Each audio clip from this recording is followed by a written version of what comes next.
तो संसद के मानसून सत्र में कई मुद्दों पर सत्ता पक्ष और विपक्ष के बीच गतिरोध चल रहा है। भारत एक्सप्रेस के संवाददाता राजीव तिवारी ने बीजेपी सांसद सीपी जोशी से बातचीत की। इस दौरान उन्होंने कहा कि विपक्ष दिशाहीन है, वो सत्र शुरू होते ही हंगामा शुरू कर देता है और वो खुद नहीं जानता कि वो क्या करना चाह रहा है और क्या नहीं। जब अयोध्या मामले की एसआईटी जांच चल रही थी तब भी ये बात निकलकर सामने आ रही थी। जो इस मुद्दे पर विपक्ष की ओर से की जा रही राजनीति ठीक नहीं है, ये बात भी उन्होंने कही।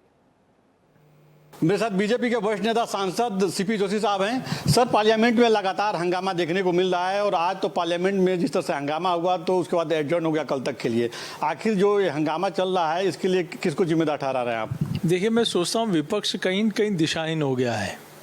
सेशन चलते ही जिस प्रकार से जिस मुद्दे पर कहा कि सबसे पहले इस पर चर्चा होनी चाहिए और राहुल गांधी जी इसी विषय को लेकर माननीय प्रधानमंत्री जी के निवास के बाहर धरने पर बैठे थे। आप लोगों के माध्यम से पूरे देश ने देखा है कि मंत्री माननीय जितेंद्र सिंह जी जब उनके लिए वार्ता के लिए गए तो उनका एक ही मांग थी कि हमारी इस विषय को लेकर चर्चा सदन में हो।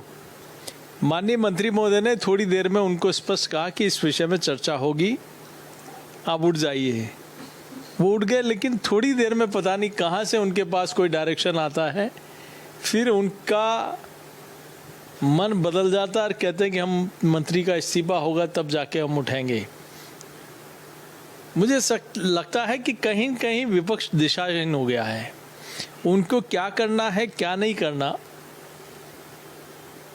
दूसरों से गाइडेंस लेने से अच्छा इस देश के हित में क्या है, बच्चों के हित में क्या है, वो अपनी और अपनी पार्टी के विचारों को सदन के पटल पर रखना चाहिए।